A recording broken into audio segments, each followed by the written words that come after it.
کیا قدمائے انبیاء جیسے معجزات بین اور حسی لائے تھے تو ان کی قومیں جو تھیں وہ عقل نہیں تھیں، وہ بہت کم عقل لوگ تھے. اب برابر عقل بڑھتی گئی. یہ وہ زمانہ تھا جس میں ہمارے نبی صلی اللہ علیہ وسلم تشریف لائے کہ عقل کی تکمیل ہو چکی تھی. یہاں تو معمولی بالکل عقل کے مطابق چیز ہونی چاہیے تھی، اس کی ضرورت ہی نہیں. لیکن وہ اس طریقے پر یہ کہا کرتے تھے فلیاتنا بآیۃ کما ارسل الاولون، ایسا کوئی معجزہ آیت دلیل لاؤ نا جیسے کہ اگلے لوگ لائے ہیں، یعنی اگلے انبیاء جیسے حسی معجزے لائے ہیں ایسے ہی تم بھی کچھ معجزہ لاؤ. تو اس نے جواب دیا ما آمنت قبلہم من قریۃ اہلکناھا افہم یؤمنون. وہ بین معجزات ان کو دکھائے تھے، اس کے دیکھنے بعد کچھ وہ ایمان لے آئے ہوں گے جو تم لے آئے، ان کو بھی ہلاک ہونا پڑا، تم بھی کیا ہلاک ہونا چاہتے ہو. ما آمنت قبلہم من قریۃ اہلکناھا افہم یؤمنون، کیا وہ ایمان لے آئے اس حسی معجزے کو دیکھ نہیں لائے ہو. تو نتیجہ یہ ہوا کہ اگر ابھی بھی حسی معجزہ ہوتا تو تم بھی اب ایمان نہ لاتے، اور جس طرح سے وہ ہلاک ہوئے تم بھی ہلاک ہو جاتے، اور ہم کو تمہیں ہلاک کرنا منظور نہیں ہے، اس لیے اس نوعیت کا معجزہ نہیں لائے. ما منعنا ان نرسل بالآیات الا ان کذب بها الاولون، ہم کو بین معجزے بھیجنے سے کسی چیز نے نہیں روکا مگر اس بنا پر کہ وہ اس کی تکذیب کی گئی، اس میں کامیابی نہیں ہوئی، لوگوں کے لیے مفید نہ پاؤ، لوگوں نے اس سے فائدہ نہیں اٹھایا. وما نرسل بالآیات الا تخویفا، اور ہم معجزات جو بھیجا کرتے ہیں وہ ڈرانے کے لیے بھیجا کرتے ہیں. اب چونکہ معجزہ جب وہ باعث سے ڈر نہیں ہوا، اس سے کامیابی نہیں ہوئی، تو وہ پالیسی چینج ہو گئی، اب دوسرے طریقے کا معجزہ ہے. آیا ضابطے کا ایک معجزہ آئے گا بس، اور باقی ضرورت نہیں، عقل مکمل ہو چکی، عقلی شہادت بالکل کافی ہے. اب دیکھیے انہوں نے سیارہ بھیجا، اور اس بار یہی معجزہ ہے.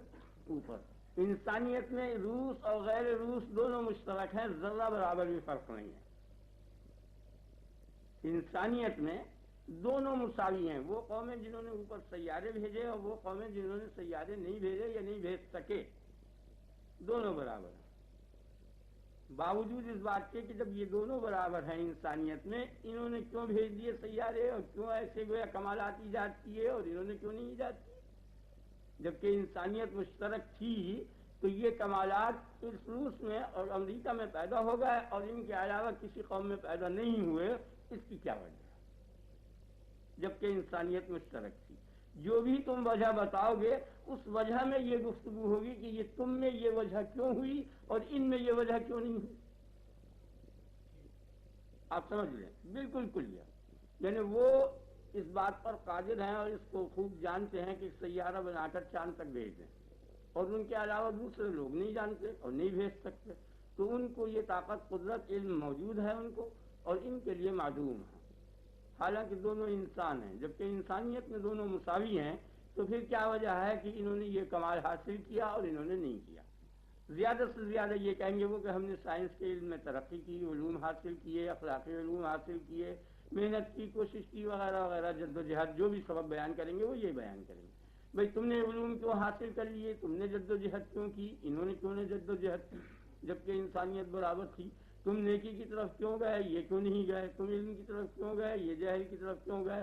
بہرحال جو بھی تم سبب بیان کرو گے کہ اس بنا پر ہم کو یہ کمال حاصل ہوا، وہ سبب ان میں ہوا، تم میں ہوا اور ان میں نہیں ہوا، اس کی کیا وجہ ہے. وہ یہی خدا کے وجود کی دلیل ہے کہ جس قوم میں جو چاہتا ہے کمال علم قدرت پیدا کر دیتا ہے، جو چاہتا ہے نہیں پیدا کر دیتا. یہ تو خود بین معجزہ ہے کہ تم نے بھیج دیا وہاں، جو اسی کی قدرت سے بھیجا، ہم نہیں بھیج سکے. تو ہم میں عجز کا پیدا کر دینا اور تم میں قدرت کا پیدا کر دینا انسانیت کے مشترک ہونے کی تقدیر پر، یہ کس کا کام ہے؟ جس کا کام ہے وہی خدا ہے. تو ہر ذرے میں ظاہر ہو رہا ہے. اس کے علاوہ بولو کہ تم اس بات پر حق پر ہو کہ خدا نہیں ہے، کہ نہ حق پر ہو دو ہی صورتیں. اگر نہ حق پر ہو تو مدعا ثابت ہو گیا، جی آپ نے خیال کیا. اور اگر حق پر ہو تو یہ حق ہم کو کیوں نہیں حاصل ہوا اور تمہیں حاصل ہو گیا. یہ حق کہ خدا نہیں ہے، یہ بات حق ہے تمہاری، اگر تو یہ حقانیت اور حق تم کو حاصل ہوا اور ہم کو حاصل نہیں ہوا. حالانکہ انسانیت دونوں میں مشترک، عقل دونوں میں مشترک، اس دونوں میں مشترک، جد و جہد دونوں میں مشترک. اور اگر یہ کہو کہ کوئی فرق ہے، ایک ایسی چیز ہے ہم میں جو تم میں نہیں ہے، اس چیز کی بنا پر یہ حق ہم کو حاصل ہوا، تو ہم یہ کہیں گے وہ چیز تم میں کیوں ہوئی اور ہم میں کیوں نہیں ہوئی. ایک ہی باپ کی اولاد، ایک ہی جنس، ایک ہی نوع، سب کچھ ایک، وہ چیز تم میں کیوں ہوئی اور ہم میں کیوں نہیں ہوئی؟ خیال میں آ گیا نا؟ آپ سمجھ گئے نا؟ تو ان کا یہ دعویٰ کرنا کہ خدا نہیں ہے، یہ خود اس بات پر دلالت کر رہا ہے کہ خدا ہے، کیونکہ یہ حق ہے یا باطل ہے۔ اگر باطل ہے تو خدا ہو ہی گیا، اور اگر حق ہے تو وہ حقانیت ان کو حاصل ہوئی اور ہم کو حاصل نہ ہوئی۔ خیال میں آ گیا نا؟ باوجود ہے کہ قدرت، اختیار اور تمام علوم مشترک تھے، دن بھر گیا تو معلوم ہوا کہ یہ کسی بیرونی طاقت نے ان میں یہ کمال پیدا کر دیا اور یہ حقانیت پیدا کر دی۔ وہ کیا کہ خدا نہیں ہے، تو خدا کا نہ ہونا ہی دلیل ہے خدا کے ہونے کی۔ میرے خیال میں بہت صاف بات ہے، بالکل واضح۔ آپ سمجھ لیں نا؟ یہ ہر جگہ جاری ہوگا، آپ ہر ذرے میں جاری کر کے دیکھیے، دلالت ایک ہی ہے، باقی طریقے اور عنوان مختلف ہیں، چیز وہ ایک ہی ہے، ہر ذرہ خدا کے وجود پر دلالت کر رہا ہے۔ اور یہ دلالت اگر کسبی ہے، غور و خوض سے معلوم ہوئی ہے تو اس کو علم کہتے ہیں، اور اگر یہ دلالت جو ہے نور قلب سے معلوم ہوئی ہے، کشف سے، تو یہ علم باطنی اور علم لدنی کہلاتا ہے، اور اس کا کوئی ساحل نہیں ہے، وہ لا انتہا ہیں۔ یہ تو کان کے کلیات میں منحصر ہو جاتی ہے، اور وہ جزیات ہیں، اس لیے ان کی کوئی حد نہیں ہے۔ مثلا ایک ذرہ روشن دیکھ کر آپ نے یہ قیاس کر لیا کہ سورج جہاں پڑے گا ہر ذرات زمین کے روشن ہو جائیں گے، تو دیکھا تو آپ نے ایک کو، باقیوں کو اس پر قیاس کیا، اور یہ کہ ہر ذرے کو اسی کے ضیاء سے روشن پایا، جس ذرے پر نظر ڈالی، یہ تفصیل میں گئے تو یہ لا انتہا ہے، یہ کسی جگہ بھی ختم نہیں ہونے کا۔ اس لیے یہ کشفی علوم جتنے ہیں ان کا کوئی ساحل نہیں ہے، یہ ایسے بحر ہیں، یہ کسی جگہ بھی ختم نہیں ہوگے، یہ لا انتہا مقامات ہیں اس کے، کوئی کسی مقام پہنچا، کوئی کسی مقام پر پہنچا۔ جیسے آپ دیکھ لیں سورج کی روشنی کو کہ جہاں جہاں وہ پڑ رہی ہے، تو جس ذرے کو دیکھیں گے آگے بڑھتے جائیں، اس ذرے پر بھی پڑ رہی ہے، اور آگے بڑھیں اس ذرے پر بھی پڑ رہی ہے، یہاں تک کہ آپ تھک جائیں گے اور سورج جن جن ذرات پر پڑ رہا ہے ان سب کو نہیں دیکھ سکیں گے۔ تو جب سورج کی روشنی کا اندازہ آپ نہیں کر سکتے جن تمام اشیاء کو منور کر رہا ہے، تو اس روشنی کو کہ جو تمام اشیاء کو وجود کی روشنی دے رہا ہے، اس کو کیا اندازہ ہو سکے گا؟ اس کے مقامات لا انتہا ہیں، اس لیے سالک ہی رہنا چاہیے، واصل نہیں ہونا چاہیے، یعنی برابر جس مقام پر بھی پہنچے گا اور آگے ترقی ہے، اور آگے ترقی ہے، اور اگر واصل ہو گیا جیسے کہ شہرت ہو گئی ہے واصل اللہ، تو وہ ٹھیک نہیں ہے، وہ رک گیا، وہاں جا کے ٹھہر گیا۔ وصل کے معنی تو سکون کیا ہے نا، یعنی پہنچ گیا، ساکن ہو گیا، حرکت بند ہو گئی۔ اور سلوک کے معنی چلنے کے ہیں، اس لیے چلتا رہے، جتنے بھی مقام پر پہنچے گا لا انتہا درجات ہیں اس کے، لا انتہا ابد تک گویا پہنچتا ہی رہے گا اور کسی مقام پر ٹھہر نہیں سکتا۔ اسی لیے فرمایا لا تکرار فی التجلی، تجلی میں تکرار نہیں ہے، آج جس روز کی تجلی ہوگی بس ابد تک اس قسم کی تجلی پھر نہیں ہوگی، دوسری شان میں آئے گا، کل یوم ہوا فی شان، ہر روز وہ ایک نئی شان اور نئی حال میں ہوگا۔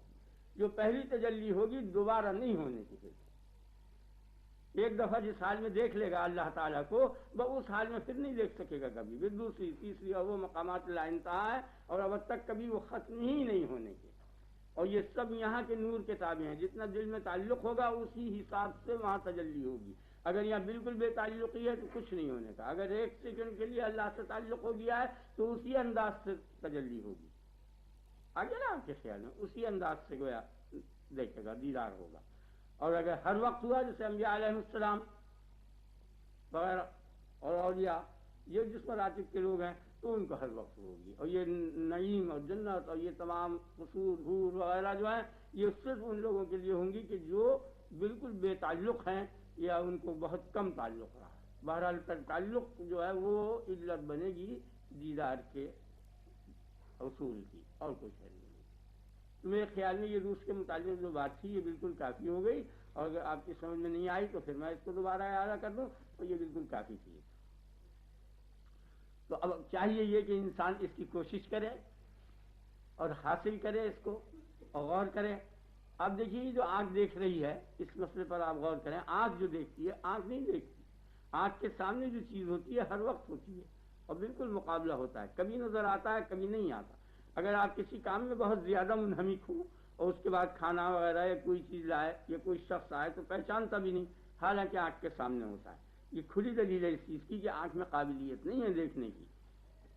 آنکھ تو ذریعہ ہے، جس سے اینک میں قابلیت نہیں ہے دیکھنے کی، اینک ذریعہ ہے رویت کا اور انکشاف کا، اسی طرح آنکھ ذریعہ ہے رویت کا اور انکشاف کا، دیکھنے والی کوئی اور چیز ہے، اسی طرح سننے والا کان نہیں سنتا۔ اکثر ایسے اتفاقات مجھ پر بھی گزرے ہیں کہ لوگ بہت زور سے باتیں کرتے رہے اور کچھ نہیں سنائی دی، تو سنتا اس کی وجہ یہ ہے کہ جو سننے والا تھا اس نے نہیں سنا، کان نہیں سن سکتا۔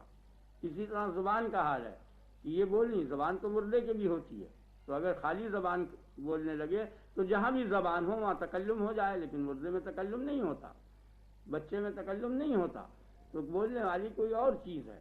اس بات کو غور کر لیں، یہ نہ آنکھ دیکھتی ہے، نہ کان سنتا ہے، نہ زبان چکتی ہے، نہ بولتی ہے، نہ مس کرنے والی قوتیں جو ہیں وہ مس کرتی ہیں، یہ سب دوسری چیز ہے، یہ ذریعہ ہے اس کا، خالی اور کچھ نہیں ہے۔ تو جب آدمی یہ سمجھ لے گا کہ میں یہ ہوں یہ نہیں ہوں، اس وقت وہ کوشش کرے گا، اور جب تک وہ اسی میں رنڈا رہے گا بالکل کوشش نہیں کرنے کا۔ کوشش نہ کرنے کا سبب یہ غلط فہمی ہے کہ انسان اپنے متعلق کچھ نہیں سمجھا، ذریعہ جو اعلیٰ تھا اس کو اپنا آپ سمجھا، حالانکہ اس کے سامنے کثیر مشاہدہ ہو رہا ہے کہ اکثر لوگ اس کے سامنے جو پاس بیٹھتے تھے اٹھتے تھے، ماں باپ دادا پردادا دوست، وہ مر جاتے ہیں اور اپنے ہاتھوں سے گڑھے میں ان کو ڈال جاتا ہے، پھر بھی اس کو عبرت نہیں ہوتی کہ حقیقت میں یہ چیز تو اس قابل تھی کہ اس کو زیر زمین کیا جائے یا جلا دیا جائے یا جانوروں کی دعوت کر دی جائے، بہرحال جو بھی طریقہ رائج ہے۔ اس کو غلط فہمی یہ ہوئی ہے کہ میں یہ ہوں، اور اس کی طبیعت کے اقتضاء کے مطابق وہ تمام جد و جہد کر رہا ہے اور کوشش کر رہا ہے اس جسم کے بناؤ کے لیے۔ یہ نہیں سمجھا کہ یہ تو بگڑنے کی چیز ہے، یہ تو بننی ہی نہیں ہے، اسے کتنا ہی بنائے گا بالکل بگڑے گی۔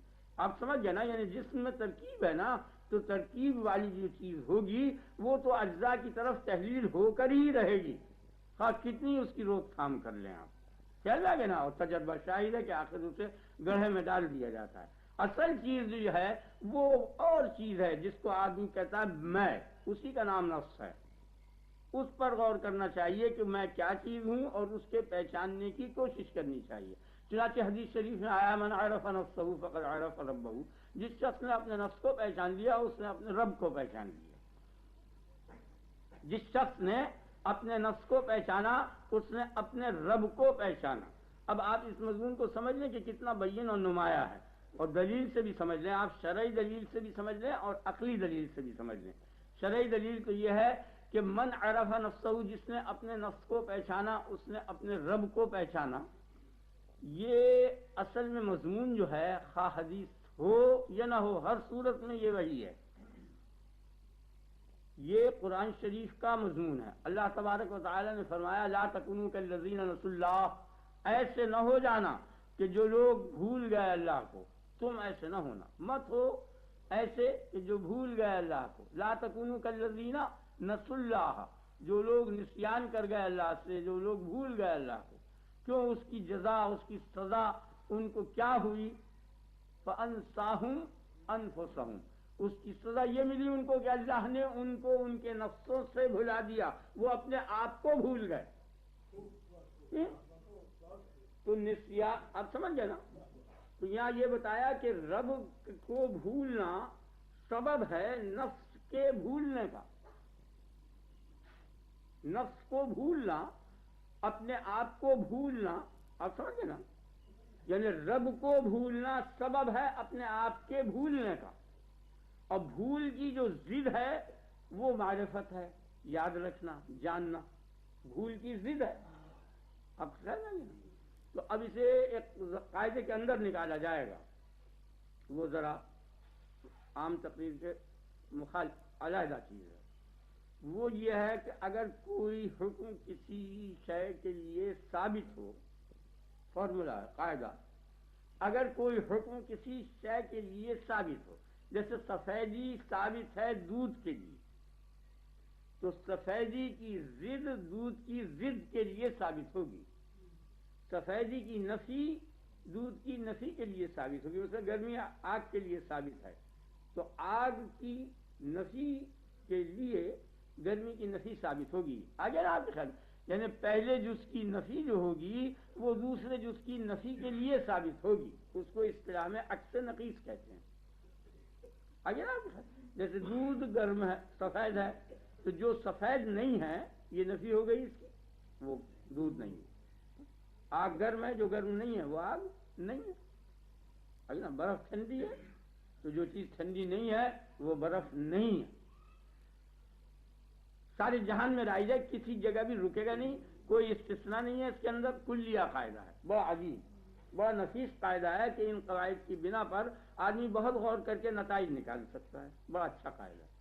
یہ قرآن اسی آیت سے یہ نکلا ہے، اور اس کو حکماء نے اگلی کتابوں سے ایسے مضامین کو نکال کے مدون کر کے ایک علم بنا دیا، اس کا نام رکھا منطق۔ وہ سب ماخوذ ہے اللہ کی کتاب سے، جس کو ہم ہمیشہ پہلے بیان کر چکے ہیں کہ کوئی علم ایسا نہیں ہے جو کتاب الہی سے نہ نکالا گیا ہو، مبدا اس کا سب وہی ہے، خواہ وہ اکتسابی علم ہو اور خواہ وہ مکتسبات میں سے ہو، کسی قسم کا بھی ہو۔ انسان کی ضرورت میں جو دخیل ہیں علوم، وہ سب کے سب اللہ کی کتابوں میں موجود ہیں، کسی میں کم کسی میں زیادہ، قرآن میں بہت زیادہ ہیں، جیسے یہ قاعدہ بتایا، من یرغب عن ملت ابراہیم الا من صفح نفسہ۔ من یرغب عن ملت، رغبت کے بعد جب ان آتا ہے تو اس کے معنی نفرت کے ہوتے ہیں، یعنی کون نفرت کرے گا دین ابراہیم سے مگر وہی شخص کہ جو اپنے نفس کو نہیں پہچانتا، صفی ہے۔ ملت ابراہیم کیا ہے؟ وہ دین حق ہے، اللہ کی معرفت وغیرہ۔ تو یہ دونوں آیتیں اس بات پر دلالت کر رہی ہیں کہ جس شخص جو اللہ کو بھول گیا وہ اپنے نفس کو بھول گیا۔ اب اس کا عکس نقیض لیا، لازمی کہ جو اپنے نفس کو پہچان گیا وہ اللہ کو پہچان گیا، بالکل صاف ہوئی، ٹھیک ہے نا؟ آپ نے خیال کیا اس کا بھی سنیے۔ اب اس کے ساتھ آپ دیکھیے کہ یہی سبب بنے گا کامل۔ ایک بات اور اس آیت اس کے ساتھ ملائیے کہ جس نے اپنے نفس کو پہچان لیا اس نے اپنے رب کو پہچان لیا، جس نے اپنے رب کو جان لیا جس نے اپنے نفس کو جان لیا اس نے اپنے رب کو جان لیا۔ وَإِنَّمَا يَخْشَى اللَّهَ مِنْ عِبَادِهِ الْعُلَمَاء، اللہ سے اس کے عالم بندے ہی ڈرتے ہیں۔ تو جس نے اپنے نفس کو پہچانا اس نے اپنے رب کو پہچانا، اور جس نے اپنے رب کو پہچانا وہ اپنے رب سے ڈرا۔ انما یخشی اللہ من عبادہ اللہ، صاف ہو گیا، سمجھ میں آ گیا نا مضمون؟ اللہ سے اس کے عالم بندے ڈرتے ہیں۔ تو جس نے اپنے نفس کو پہچانا اس نے اپنے رب کو پہچانا اور جانا، اور جس نے اپنے رب کو جانا وہ اپنے رب سے ڈرا۔ تو جس نے اپنے نفس کو پہچانا وہ اپنے رب سے ڈرا، یہ نتیجہ نکل رہا ہے۔ اب اس کے ساتھ ایک اور آیت ملائیے، رضی اللہ عنہم ورضوا عنہ، اللہ ان سے راضی ہوا وہ اللہ سے راضی ہوئے۔ اور یہ کون لوگ ہیں؟ یہ رضا کس کے لیے ہے؟ ذالک لمن خشی ربہ، جو اپنے رب سے ڈرا۔ تو جس نے اپنے نفس کو پہچانا اس نے اپنے رب کو پہچانا، اور جس نے اپنے رب کو پہچانا وہ اپنے رب سے ڈرا، اور جو اپنے رب سے ڈرا اس کا رب اس سے راضی ہو گیا۔ تو جس نے اپنے نفس کو پہچانا اس کا رب اس سے راضی ہو گیا۔ اب اس کے ساتھ ایک اور آیت ملائیے، ورضوان من اللہ اکبر۔ یہ رضوان میں جو تنوین ہے نون، یہ تحقیر کی ہے، یعنی ورضوان قلیل حقیر من اللہ اکبر، خدا کا ذرہ برابر بھی خوش ہو جانا بہت بڑا ہے، اور اکبر جو ہے اس کا صلہ من آتا ہے، یعنی اکبر من کل شے، ہر شے سے بڑا ہے، بہت بڑی چیز ہے۔ ذالک هو الفوز العظیم، اور یہی مراد کو پہنچنا ہے۔ تو نفس کا پہچاننا جو ہے یہ ان تمام آیات کی روح سے سب سے زیادہ اہم ہے، اور اسی کو دل سے اللہ نے تعبیر کیا ہے، ان فی ذالک لذکری لمن کان لہ قلب۔ اس میں ذکر اور نصیحت ان لوگوں کے لیے ہے جو اہل دل ہیں، اول درجے کے لوگ تو وہ ہیں۔ تو اگر دل ہی نہیں ہوا تو وہ کیا نصیحت پکڑے گا اور کیا سمجھے گا؟ اس لیے ہر شخص کو چاہیے کہ اپنے نفس کی معرفت کی کوشش کرے۔ جب وہ اپنے نفس کو پہچاننے ہی کا نہیں تو اس کے لیے بھلائی کیا کرے گا؟ وہ کسی اور شے کو اپنا نفس سمجھ لیا ہے اور اس کے لیے وہ بھلائی کر رہا ہے، اور وہ چیز جب اس سے چھن جائے گی تو وہ انتہائی حسرت اور یاس میں رہ جائے گا۔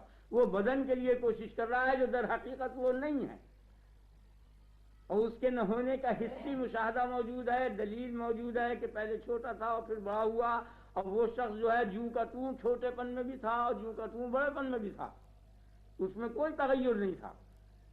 تو اپنے آپ میں تغیر نہیں ہے، اور جس میں تغیر ہے، آپ سمجھیں نا، متغیر جو ہے وہ غیر ہے متغیر کا، جو شے متغیر ہے وہ غیر ہے اس شے کا کہ جو متغیر نہیں ہے، آپ سمجھ گئے نا؟ تو آپ میں کوئی تغیر نہیں ہے روز اول سے آخر تک، لیکن جسم میں برابر تغیر ہے، تو معلوم ہوا کہ جسم اور چیز ہے، آپ اور چیز ہیں، یہ غیر چیز ہے، غیر مناسب چیز ہے، جو بالکل اللہ نے کسی مصلحت سے اور حکمت سے اس کو متصل کر دیا ہے۔ باقی حقیقت میں یہ کوئی چیز نہیں ہے، اس کی تو اصلیت صرف اتنی ہے کہ یہ ذرا سا بھی خراب ہوا، اس نے ڈاکٹر نے اٹھایا آپریشن کر کے کاٹ دیا، وہی انگلی جس کو آپ صاف کر رہے تھے، چاٹ رہے تھے، یہ تھے، آپ کے سامنے کٹ کے گر پڑتی ہے، کوڑے میں پھینک دی جاتی ہے، وہ کوئی چیز نہیں ہے، کیونکہ تعلق اس سے تھا، اس بنیاد پر اس کو آپ اپنا سمجھ رہے تھے، علاقے کی بنا پر۔ وہ غلط علاقہ جو قائم ہو گیا ہے اسی کا نام غرہ ہے، لا یغرنکم الحیات الدنیا، تم کو یہ دنیا کی زندگی جس کو تم جسم کہہ رہے ہو، یہ در حقیقت دنیا کی زندگی یہ جسم ہے، یہ تم کو دھوکے میں نہ ڈال دے، تم ہو، یہ جسم جو ہے یہ غیر ہے، اس کی فلاح بہبود نہ تلاش کرو، اپنی فلاح بہبود تلاش کرو، کیونکہ اس کے چھوڑنے کے بعد پھر تم ہی تم ہو، یہ ملنا نہیں تم کو۔ یہ کہے گا کہ واپسی ہو تو واپسی ہو نہیں، کتنی کوشش کرے گا کہ دوبارہ یہ آلہ مل جائے کرو، کچھ نہیں، یہ تو کام کے لیے آلہ دیا ہے، جب آلہ چھن گیا پھر اس آلے سے کام دوبارہ نہیں لے سکتے ہم۔ اس لیے ہر شخص کو چاہیے، اللہ تبارک و تعالیٰ آپ کو مجھ کو دونوں کو توفیق عنایت کرے کہ اس آلے کو جس کام کے لیے دیا ہے اسی کام میں اس کو صرف کر دیا جائے تاکہ وہ ناس نہ ہو جائے، نہ آلہ ناس ہو نہ وہ ناس ہو، کیونکہ اگر یہ کام قاعدے کے اندر ہوا تو آپ بھی مکمل ہو گئے اور اس کا بھی حق ادا ہو گیا، اس سے کام لے لیا، اور اگر یہ اس کام میں نہیں صرف ہوا تو یہ بھی بیکار ہو گیا اور آپ کے بھی کام نہیں آیا، آپ بھی ناکام ہو گئے، دونوں خراب ہو گئے، خیال میں آ گیا نا؟ اور جب دونوں خراب ہو گئے اور آپ اس کو ناکارہ کر دیں گے تو یہ سب آپ کے خلاف شہادت دیں گے، ہاتھ بھی پاؤں بھی، یہ سب کہیں گے، اور وہ یہ کہے گا آدمی کہ تم تو ہمارے ہاتھ سے پاؤں سے تم تو شاعر ہو، انطق اللہ الذی کل شیء، جس نے ہر شے کو نطق دیا ہے اسی نے ہم کو نطق دیا ہے، جب یہ کہے گا یہ سب ہاتھ پاؤں خلاف کام کریں گے، سب شہادت خلاف دیں گے کہ اس نے ہمارے سے صحیح کام نہیں لیا ان حالات سے، یہ تو چیز شرعی لگی، بالکل تھا۔ اگر آپ خیال اب آپ یہ غور کر کے دیکھیے اچھی طرح سے عقلی طریقے پر آپ کو یہ معلوم ہو جائے گا، بالکل صفائی کے ساتھ پتہ چل جائے گا کہ آپ اور چیز ہے اور یہ جسم اور چیز ہے، کہ آپ دیکھیں گے کہ لذت جس وقت محسوس ہوتی ہے تو اس کو کہتے ہیں تمتع، بس فوراً ہو جاتی ہے، اب وہ اس کے بعد جو ٹائم آئے گا ایک سیکنڈ بھی اگر آپ اسے یاد کریں، کتنا ہی تصور اس کا کریں، وہ لوٹ کے نہیں آنے کی۔ فاستمتعتم بالحیات الدنیا، تم دنیا کی زندگی میں مزے کو اڑا چکے، اب تمہیں حاصل نہیں ہوا، وہ تم نے تو اڑا دیا اس کو، اب آپ نے کوئی چیز چوسی نا، چوستے ہی وہ لذت آ گئی، در حقیقت وہ حاصل نہیں، اڑا دیا اس کو۔ تو لذت تو وہ ہونی چاہیے جو حاصل ہو، اور جو اڑ جائے وہ کیا چیز، وہ تو دھوکہ ہوا، خیال میں آ گیا؟ میں نہیں اچھی طرح بالکل صاف صاف، بڑی اچھی بات ہے، آپ ہر جگہ تجربہ کر کے دیکھ لیجئے، روزانہ تجربہ کر کے دیکھ لیجئے، کل جس نے بہتر سے بہتر کھانا یا پلاؤ یا قورمہ کھایا ہے اس کی لذت کا تصور کر کے کتنی کوشش کر لے، وہ نہیں آنے کی، اب وہ ختم ہو گئی، تمہیں کیا حاصل ہوا؟ کچھ بھی نہیں، حسرت ہی ہوئی اس کے جانے کی، حصول ہونا چاہیے، آپ سمجھ گئے نا؟ تو یہ بدن میں صلاحیت نہیں ہے حصول کی، وہ روح میں ہی صلاحیت ہے، تو اس لیے اب روح کے اندر جو علم ہے، مثلا جو علم آپ کو صحیح حاصل کل تھا وہ آج بھی رہے گا، کبھی نہیں تغیر ہونے کا۔ آپ کو یہ علم ہو چکا کہ خدا وحدہ لا شریک ہے، تو اس کی کیفیت دل کے اندر جو کل تھی وہی آج رہے گی، یعنی کوئی بیرونی وبا آ جائے وہ اور بات ہے، خدا نہ خواستہ ارتداد ہو جائے یہ ہو وہ الگ چیز ہے، لیکن عام طور پر جو کہ تو روحانی لذتیں باقی رہیں گی، اور یہ جسم کی لذتیں ہیں یہ سب فنا ہو جائیں گی، اگر آپ کے خیال، اور جتنی بھی روحانی لذتیں ہیں ان سب کا ذریعہ جو ہے وہ علم ہے، بغیر علم کے روحانی لذتیں نہیں حاصل ہونے کی، علم صحیح ہونا چاہیے، علم سے مراد علم صحیح، اور جتنی بھی جسمانی لذتیں ہیں یہ سب موقوف ہیں مال پر، ان کا ذریعہ ہے مال، تو علم اور مال کا مقابلہ ہو رہا ہے بس اس جہان کے اندر۔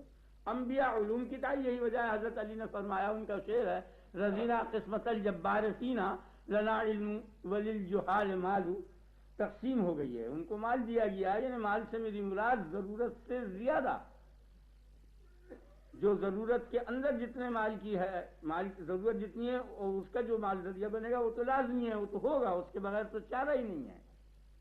یہ جو دنیا کی محبت ہے اور مال کی محبت ہے، اصل میں یہ ہے بری چیز، حاجت نہیں ہونی چاہیے، ضرورت ہونی چاہیے، محبت نہیں ہونی چاہیے. پچھلی دفعہ تقریر ہو چکی ہے، آپ کے خیال میں آ چکی ہوگی کہ یہ محبت ہو گئی ہے، یہ غلط ہوا ہے، صرف ضرورت ہے. تو ضرورتوں کے رفع کرنے کے واسطے جو اہم ترین ضرورتیں ہیں، پیشاب، پاخانہ، آپ نے دیکھا کوئی اہتمام نہیں کیا جاتا. اور خوب غور کر لیں آپ، معمولی عقل کا آدمی بھی یہ جانتا ہے کہ کھانے پینے کی ضرورت سے پیشاب اور پاخانے کی ضرورت زیادہ اہم ہے.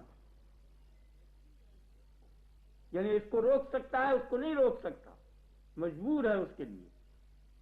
اگر کسی کو کھانے کی ضرورت ہو تو وہ نہیں مانگے گا کھانا، اگر آپ کسی کے سامنے نہیں ظاہر کرے گا، کسی حد تک دبا دے گا جہاں تک دبا سکے گا. لیکن پیشاب وغیرہ یہ اس قسم کی ضرورتیں اسے نہیں دبا سکتا، پوچھے گا کہ کہاں ہے جائے ضرور، اور پھر جیسی بھی جگہ مل جائے گی ضرورت رفع کر لے گا. بالکل. تو یہ پتہ چل گیا کہ یہاں جتنی چیزیں ہیں ان سب کی حاجت یا ضرورت ہے. تو حاجت اور ضرورتوں کی جو چیزیں ہیں ان کی طرف دل نہیں لگا کرتا. مطلب پخانے کو آپ دیکھ لیجیے، اس میں اتنی آرائش وغیرہ نہیں ہونے کی جتنی کہ سونے کے کمرے میں ہوتی ہے یا کھانے کے کمرے میں ہوتی ہے. تو ضرورت ہے تو مساوی ہے، جیسا وہ ویسے یہ ہے. جناب کے ساتھ معمولی جگہ پہ رو کر گزارا کر سکتا ہے، سو سکتا ہے، رہ سکتا ہے، جیسے کہ کوئی فرق نہیں. اور اگر فرق ہو گیا تو معلوم ہو گیا کہ اس کا رجحان ادھر زیادہ ہے، وہ یہ نہیں ہونا چاہیے بس. تو نفس کی شناخت کے واسطے جو سب سے زیادہ ضروری چیز ہے وہ یہ ہے کہ یہ جو لذت کو اڑایا گیا ہے یہ نہ اڑے، یہ لگے دل کو. اڑنی نہیں چاہیے، حاصل ہونی چاہیے. اور حصول کس طریقے پر ہوگا کہ جب جسم کے واسطے سے نہ ہو، جسمی تعلق نہ ہو، علمی واسطہ ہو. خیال میں آ گیا نا آپ کے؟ جو نسبت کے علم کو مال سے ہے وہی نسبت روحانی لذت کو جسمانی لذت سے ہے، اور جو نسبت روحانی لذت کو جسمانی لذت سے ہے وہی نسبت روح کو جسم سے ہے. تو جو نسبت روح کو جسم سے ہے وہی نسبت روح کی لذت کو جسم کی لذت سے ہے، اور جو نسبت روح کی لذت کو جسم کی لذت سے ہے وہی نسبت روح کی لذت کے وسیلے اور ذریعے یعنی علم کو جسم کی لذت کے وسیلے اور ذریعے یعنی مال سے ہے. تو جو نسبت روح کو بدن سے ہے وہی نسبت علم کو مال سے ہے. تو جس طرح روح بغیر بدن کے، آپ سمجھ گئے نا، یا الٹ لو، جس طرح بدن بغیر روح کے اس قابل ہے کہ اس کو دفن کر دیا جائے، اسی طرح مال بغیر علم کے اس قابل ہے کہ اس کو دفن کر دیا جائے. خیال ہے؟ اور جو نسبت مال کو علم سے ہے وہی نسبت صاحب مال کو صاحب علم سے ہے. خیال ہے نا؟ یہ سب ایسے فارمولے ہیں کہ کسی جگہ بھی آپ ختم نہیں کر سکتے. تو صحیح معلومات حاصل کرو. علم کے بعد لازمی ہے، یہ علم نہیں ہے جو آپ سن رہے ہیں کسبی باتیں، بلکہ دل کے اندر جو صحیح علم ہے. آپ کو جب بھوک لگے گی صحیح علم ہے، کسی کو بتائیں، آپ جانتے ہیں، آپ جانتے ہیں نا. کتنے بڑا فاضل آدمی کا ہے کہ آپ کو بھوک نہیں لگ رہی تو آپ کو یقین آ جائے گا؟ نہیں، آپ کا دل بتائے گا کہ یہ بھوک ہے. وجدان جسے کہتے ہیں، ضرورت کی چیزیں سب بتا رہا ہے، درد ہوتا ہے سب جانتا ہے. ڈاکٹر کو کیسا ہی حاضر ڈاکٹر ہو، اس کو اتنا بھی ایک ذرہ برابر بھی احساس نہیں ہوتا. 1 کروڑ گنا آپ کو درد ہے تو اس کا 1/1 کروڑ ڈاکٹر کو احساس ہو. وہ دوسرا علم ہے جو ڈاکٹر کو ہے، وہ ناقص ہے. نہیں، اگر اس کو بھی اتنا ہوتا تو وہ بھی آپ کی طرح تڑپنے لگتا. سمجھ میں آئیے نا؟ کہ علم وہ ہے جو آپ کے دل کو لگے، ہر چیز دل میں آئے گی. آگے نا آپ کے کیا وجہ ہے کہ آپ آنکھ سے فوراً دیکھ رہے ہیں؟ آپ نے دیکھا یہ ایک ہے دیکھتی، ٹھیک، آپ نے دیکھ لیا. لیکن عقل نے جب خدا کو دیکھا تو ایک نظر نہیں آیا، اس میں دلیل طلب کر رہا ہے تو معلوم ہوا کہ عقل کو ناقص ہے، آنکھ خراب ہے. جیسے اس کو ایک نہ دیکھے کوئی تو اس کی آنکھ خراب ہوگی نا. تو اسی طرح کسی کی عقل اگر خدا کو دیکھ کر ایک نہ سمجھے تو سمجھ لو کہ اس کی عقل ایسی ہی خراب ہے جیسے کہ آنکھ ایک کے دیکھنا ہے. بیٹھیے نا. تو جب عقل صاف ہو جائے گی، دل صاف ہو جائے گا، تو جس طرح یہ آنکھ صاف ہونے کے بعد ایک ہی دفعہ میں 1 کو 1 اور 2 کو 2 دیکھ رہی ہے، اسی طرح عقل ایک ہی دفعہ میں 1 کو 1 اور 2 کو 2 سمجھے گی، کوئی فرق نہیں ہے. تو لہٰذا دل کو اور عقل کو صاف کرنے کی ضرورت ہے، اور اس کی تدبیر میں ابھی آپ کے سامنے جو میرے خیال میں بتا دوں گا آپ کو، یا وہ لوگ جو اس کام کو کرتے ہیں ان سے پوچھ لیں آپ، جو لوگ بھی جانتے ہیں. دن بھر کیا نا، اصولی طور پر تو میں بھی بتا دوں گا آپ کو ضابطے کے طریقے پر. لیکن حقیقت میں جو لوگ اس کو کر چکے ہیں اور اس کو صاف کر چکے ہیں جس طریقے سے، ان کی صحبت اور ان کے طریقے کو اختیار کرنا پڑے گا جب آئے گا، خیال آ گیا نا، یعنی اہل عمل کی صحبت اختیار کرنی پڑے گی جب جا کے یہ ہوگا۔ جو عمل سے میری مراد اس کام کا عمل، یہ عمل نہیں جو ہم کر رہے ہیں، یعنی آپ بے قاعدہ ذکر الہی کریں، بے قاعدہ نماز پڑھنے لگیں، بے قاعدہ روزے رکھنے لگیں، تو اس کے جو اثرات ہیں وہ ضرور ہوں گے، لیکن وہ ٹھیک نہیں ہیں، وہ تو اس کے لیے ضابطے الگ بنائے ہیں، شریعت نے جو قوانین مقرر کیے ہیں وہ بالکل الگ ہیں، اس کے واسطے دل کی صفائی کے واسطے، سمجھا؟ اپنی رائے سے کچھ نہیں ہے، بس یہ چیز ہے، تو اس پہ آپ غور کر لیں کہ سب سے زیادہ اہم اور ضروری چیز جو ہے وہ دل کا صاف کرنا ہے بس، اور اس کی صفائی کے واسطے سب سے زیادہ بہتر طریقہ یہ ہے کہ دل کا تعلق بدن سے نہ ہو، بجز اس کے کہ یہ باقی رہے دل کی صفائی کے کاموں میں وقت صرف کرنے کے لیے، بس اس سے زیادہ تعلق یہ آلہ بنا رہے ان چیزوں کا کہ اس کے ذریعے دل کی صفائی میں جو جو سامان کی ضرورت پڑے یہ مہیا کر دے، اس کام کا یہ آلہ ہے، اس کے علاوہ کوئی علاقہ اس سے نہیں رکھنا چاہیے۔ جیسے چھری وہ اس کام کے واسطے ہے کہ اس سے ترکاری بنا لی جائے یا کٹنے والی چیز کو کاٹ لیا جائے، اس کے علاوہ اس سے کوئی تعلق نہ رکھا جائے، اس کو پھینک دینا بھی بیکار ہے، اور اس سے ہر وقت دل لگانا اور ہر وقت جیب میں رکھنا یا آنکھوں سے لگانا یہ بھی ناجائز ہے، بلکہ جس وقت کہ اس ترکاری کی ضرورت پڑے اس وقت اس کا استعمال ہو۔ تو اسی طریقے پر جس وقت دیکھنے کی ضرورت پڑے تو آنکھ کا استعمال ہو، چکھنے کی ضرورت پڑے تو زبان کا استعمال ہو، پکڑنے کی ضرورت پڑے تو ہاتھ کا استعمال ہو، یہ استعمالات تو صحیح ہیں، باقی ان سے دل نہیں لگنا چاہیے، خیال میں آ گیا نا؟ یعنی اور دل کے لگنے کے معنی میں آپ کو پہلے تقریر میں بتا چکا ہوں کہ لگنے کے معنی نہ ضرورت کے ہیں نہ حاجت کے ہیں، یہ ضرورت اور حاجت کے تو یہ معنی ہیں جو چھری چاقو سے آپ کا تعلق ہے، اور لگنے کے معنی آپ سمجھتے ہیں کہ اس کو مخصوص سمجھا جائے، اس کی طرف ہر وقت دھیان لگایا جائے، یہ نہیں ہے۔ تصور میں، جبلت میں، خلقت میں یہ چیز بیٹھ جائے کہ یہی مقصد ہے، اس لیے دنیا کی محبت کو دل میں نہیں ڈالنا چاہیے، اور دنیا بہت تھوڑی چیز ہے اور اس کے طالب بہت کثیر ہیں، اس لیے ہر شخص یہ چاہتا ہے کہ یہ مجھ کو حاصل ہو، اس سے زیادہ حاصل ہو، سمجھ گئے نا؟ تو جب کثیر لوگ ہیں اور چیز ہے وہ تھوڑی، قل متاع دنیا قلیل، دنیا کی جو متاع اور سامان ہے وہ تھوڑا سا ہے، اس لیے اس کا جو ذریعہ مال ہے وہ بھی تھوڑا سا ہے جس کے تبادلے میں وہ آئے گی، تو طالبان مال میں برابر جھگڑا رہے گا، تھوڑی چیز ہے وہ چاہتا ہے میں لے جاؤں، نہیں تو میرے حصے میں کچھ نہیں رہے گا، وہ چاہتا ہے میں لے جاؤں میرے حصے میں کچھ نہیں رہے گا، اس لیے جتنے بھی مال کے طالب ہیں اور دنیا کے طالب ہیں ان دونوں میں آپس میں گھسیٹ پسیٹ رہے گی، اسی کو جھگڑا کہتے ہیں اور اسی کو دشمنی کہتے ہیں، برابر جھگڑے ہوتے رہیں گے اور نظام عالم باقی نہیں رہنے کا۔ اور اگر خدا کی طلب ہو تو وہ لامتناہی ہے، وہ ہر ایک کے حصے میں پورا آئے گا، نہیں سمجھا؟ سورج جو ہے لامتناہی ہے، برابر سب پر روشنی پڑ رہی ہے، کوئی یہ نہیں کہہ سکتا کہ میں نے سورج کی روشنی کو کم لیا یا زیادہ، نہیں جھگڑے گا۔ اس لیے طالبان خدا جو ہیں ان میں کبھی عداوت نہیں ہوگی، محبت ہی ہوگی، طالب دنیا جتنے ہیں ان سب میں اختلاف اور عداوت ہوگی۔ سمجھ میں آ گیا نا آپ کی؟ آپ سمجھ لیں اس کو اچھی طرح، کیا وجہ آپ دیکھیے۔ آج میری طبیعت بہت خراب ہے، اس لیے میں نے تفسیر کے کام کو روک دیا ہے، اگر آپ کو کوئی اور بات پوچھنی ہے تو میں اور بیان کر دوں، مجھ سے بالکل بولا نہیں جا رہا، اس لیے معذور ہوں، آپ مجھ کو معذور سمجھیں اور چھٹی دیں، اجازت دیں، تو مجھ سے بالکل بولا نہیں جاتا، تو میں ضابطے کے اندر تقریر انشاءاللہ اگلے اتوار سے شروع کر دوں گا، اور خدا نے چاہا، خدا نے مجھے توفیق دے دی، قوت دے دی، تو اب اس وقت مجھ سے بالکل نہیں۔ واجد صاحب آپ اس کو سمجھیں، یہ ویسی ہوا، یہ جو آج کل جیسے چیز چلی ہے نا اس قسم کی یہ عبارت ہے، اس کا مجھے اپنی زبان میں مفہوم سمجھا ہے، کیا بات ہے یہ واجد صاحب بتائیے، تو آپ اس کو مضمون کو سن کے اور سمجھائیں، کیونکہ یہ جو طرز ہے یہ مغرب والوں کا، یہ علامہ شورائی کے نظریے لقاء رب کے متعلق آپ کا کیا خیال ہے؟ علامہ شورائی سے تو بحث نہیں ہوتا، ایک نام ہے، وہ نظریہ ہونا چاہیے، وہ یہ ہے کہ جب وہ نظریہ ہے جبکہ وہ کہتے ہیں کہ انسان اپنے آپ میں ایٹمی توانائی پیدا کر کے براہ راست جنت میں داخل ہو سکتا ہے، ہاں کیا یہ نظریہ کمیونزم سے متعلق نہیں؟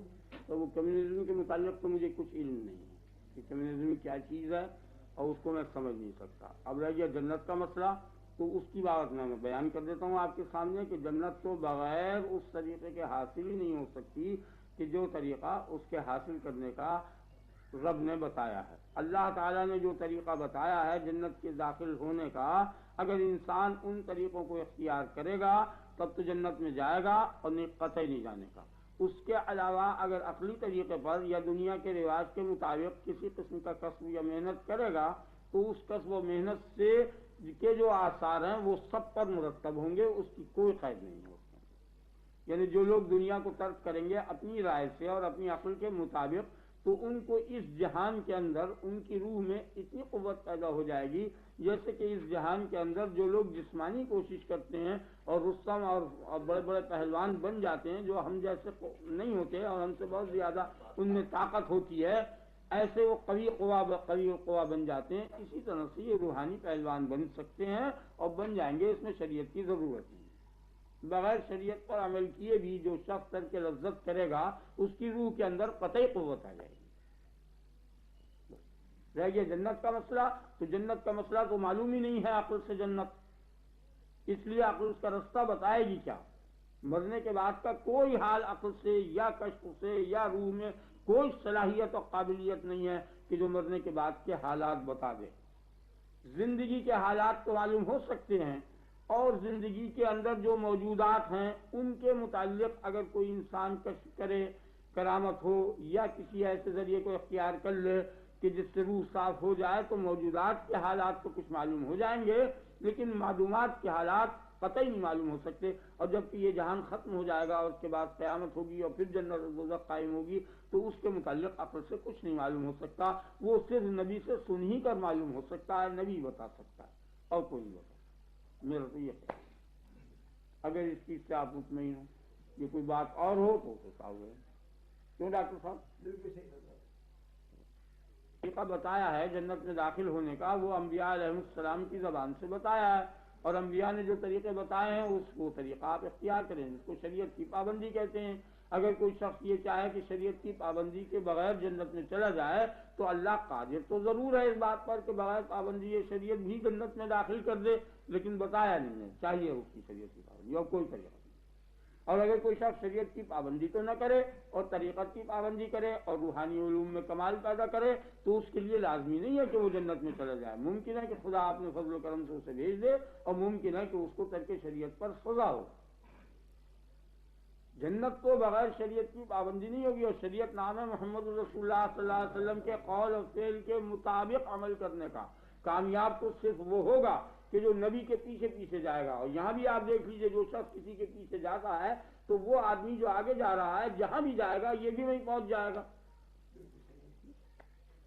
بالکل صاف بات ہے. اب یہاں کسی کے پیچھے لگ جائیے آپ سائیکل کے یا موٹر کے اور چلے جائیے تو وہ موٹر جس کوٹھی پر چلی جائے گی وہیں آپ بھی پہنچ جائیں گے. ختم. اور وہ جائیں گے مقام محمود میں ہے اور اعلیٰ جنت الفردوس میں، اور بڑے سے بہتر مقام میں آپ ان کے پیچھے جائیں گے تو آپ بھی وہیں پہنچ جائیں گے. بس یہ طریقہ ہے. تو جنت میں جانے کا تو کوئی طریقہ نہیں ہے سوائے نبی کی پیروی کے اور اس کے پیچھے پیچھے چلنے کے. اور اس کے علاوہ کسبی علوم جو ہے اس کے اندر کوئی ضرورت نہیں. آپ کسب کریں. کوئی شخص مہارت تامہ پیدا کر لیتا ہے الف ب لکھنے کی تو ایسا حرف بنانے لگتا ہے کہ اس زمانے میں جب کہ 8 سیر کا گھی بکتا تھا اس وقت امیر پنجکش جو تھا وہ ایک پرچہ لکھ دیا کرتا تھا، اتنا سا ٹکڑا الف ب ت 1 روپے کو بک جاتا تھا. سائل جو آیا مانگنے پیسہ تو پیسہ وہ نہیں دیتے تھے، ایک کاغذ اٹھا کے دے دیتے تھے. وہ بازار میں گیا اور خوشنویس نے 1 روپے کا خرید لیا. اس دور میں 1857 کے غزل میں انگریزوں نے ان کے گھر میں گھس کر ان کو مار ڈالا تھا، وہیں ان کی قبر بنی ہوئی ہے. تو اس دور میں آپ سمجھ لیجئے کہ آج سے 150 برس پہلے یا 100 برس پہلے جو تھا وہ بہت سستا زمانہ تھا اور 1 روپیہ بڑی قیمتی چیز تھی، کم سے کم 10 روپے کے برابر تھا. تو اتنی ان کو مشق تھی الف ب کے لکھنے کی. تو اسی طرح سے ریاضی کی، حساب کی، الجبرے کی، منطق کی، فلسفے کے جو لوگ مشتاق ہیں آپ کیجئے. بہرحال وہ ایک ہنر ہے، اس کا براہ راست جنت سے کوئی تعلق نہیں. اصول فقہ کی، حدیث کی تدوین کی، فقہ کی تدوین کی، یہ بھی ایک دھوکہ لگا ہے. اگر آپ فقہ میں مہارت پیدا کر لیں، فقیہ ابو اللیث جیسے تھا، کتنی مہارت آپ فقہ میں پیدا کر لیں تو فقہ کی مہارت تو جنت میں نہیں لے جائے گی.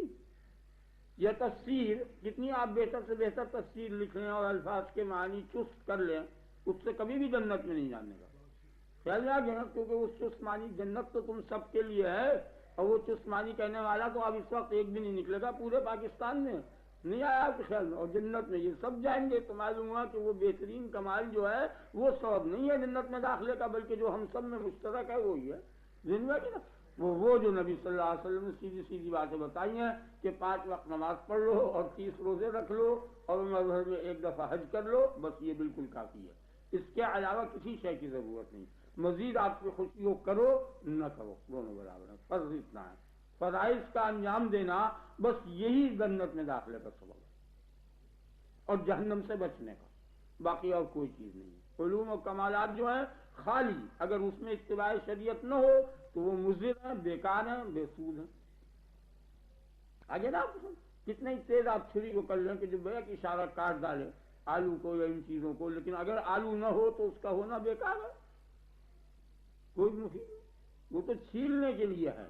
تو اس لیے یہ جتنے بھی کمالات ہیں اگر ان کے ساتھ اتباع شریعت نہیں ہے تو یہ اپنی جگہ پر بالکل بیکار ہیں اور ان کا استعمال صحیح نہیں ہے، کوئی مفید نہیں، اور اگر یہ نہیں ہے اور شریعت کی اتباع ہے تو کوئی حاجت نہیں، دیکھ کٹ کے آپ آنکھ بند کر چلو کچھ نہیں، اللہ تبارک و تعالیٰ کے فضل و کرم سے، کیونکہ اس کا فیض عام ہے اور اس کی جود تام ہے، اس نے زیادہ مشقت نہیں رکھی، وقت زیادہ دیا ہے، کام کم دیا ہے، کیونکہ اگر وقت جتنا وقت تھا اتنا کام دیتا تو تضییق ہو جاتی، 1 منٹ غفلت کرتے ہی کام رہ جاتا، اور اگر کام زیادہ دے دیتا اور وقت کم دیتا تو یہ محال تھا، ہو نہیں سکتا تھا، تو وقت زیادہ کام کم ہے، وقت زیادہ کام کم، وقت کم کام زیادہ، وقت اور کام دونوں برابر، یہ 3 صورتیں تھیں، 2 خراب 1 صحیح، کہ وقت زیادہ دے دیا کام کم، 1 گھنٹے سے زیادہ نہیں ہے نماز کا ٹائم، 24 گھنٹے دے دیا آپ کو، اگر 24 گھنٹے عبادت کا حکم دیتا اور 5 منٹ غافل لیتے تو ناقص ہو جاتا،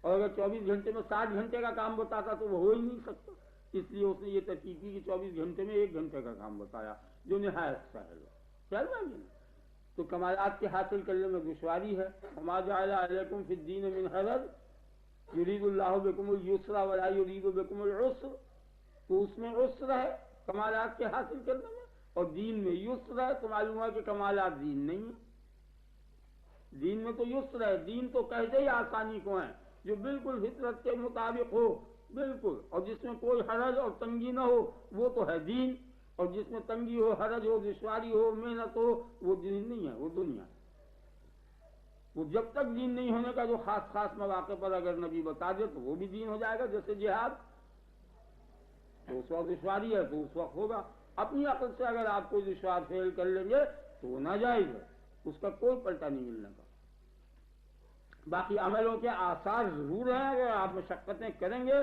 تو ان مشقتوں کے آثار قلب پر جسم پر ضرور پڑیں گے، لیکن اس کا نتیجہ جو ہے خدا کے ہاں کیا ہوگا وہ کچھ نہیں ہے جب تک کہ نبی اس کی گارنٹی نہ کرے اور منظوری نہ دے دے، آپ 100 رکعتیں روز پڑھ لیے وہ بیکار ہیں، لیکن یہ 17 رکعتیں اگر آپ نہیں پڑھیں گے تو یہ مضر ہیں، آپ پڑھیں گے تو مفید ہے، 17 رکعتوں کے برابر جو درجہ ہے اور ثواب ہے اور جنت ہے وہ 1700 میں نہیں، نبی کے بتائیں کسی نے جو شخص بھی شریعت کے اور نبی صلی اللہ علیہ وسلم کے حکم کے، قول کے، فعل کے، سنت کے 1 انچ خلاف جائے گا تو بقدر خلاف وہ خلاف ہی جہنم ہے، اسی کا نام جہنم ہے، اس کا سبب نہیں بننے کا وہ جہنم کا، بلکہ وہ وہیں گویا گر گیا، ختم،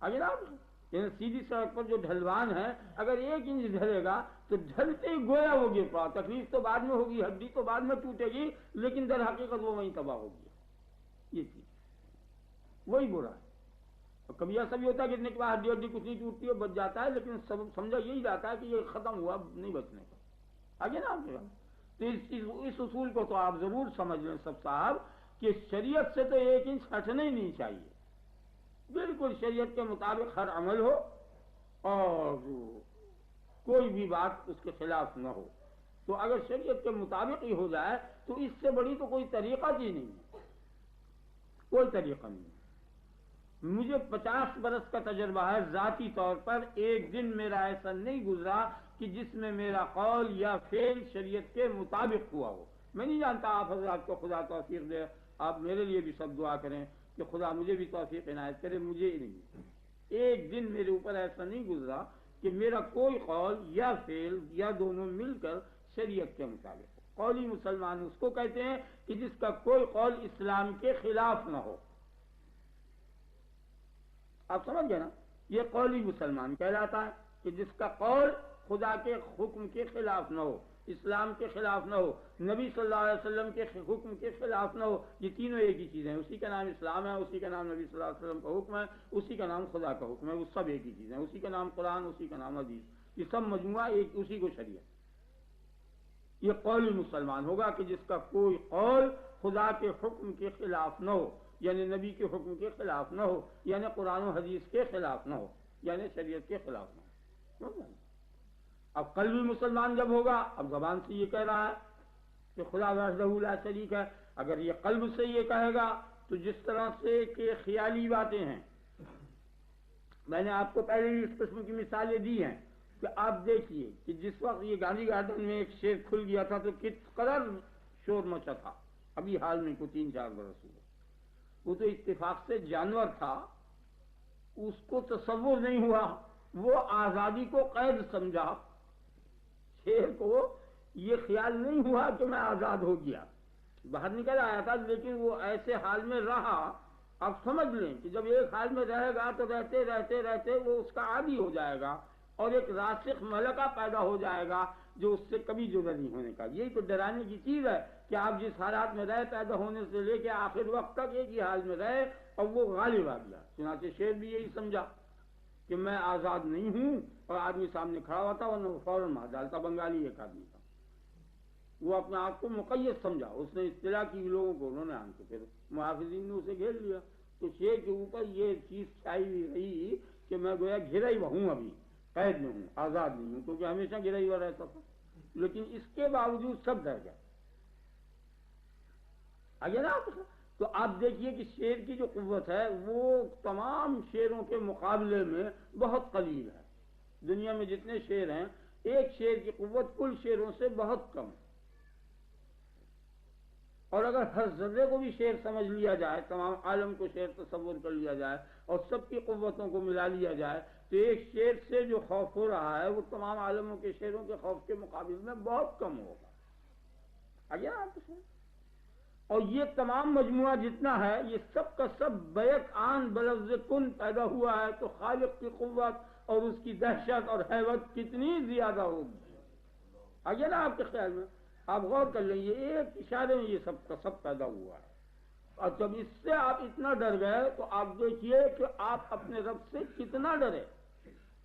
اول تو یہ دن نصیب نہیں ہوا کسی کو کہ جتنا شیر کو دیکھ کر لرزاں اور ترساں ہو جاتا ہے۔ میرے خیال میں کوئی آدمی ایسا نہیں ملا مجھے کہ جو یہ کہے کہ میں اپنے رب سے ایسا ڈرا جیسے کہ جنگل میں کبھی کبھی میں بھی درندے سے ڈرا، کسی جگہ جس کو اتفاق ہوا ایسا مجھے کوئی آدمی نہیں ملا۔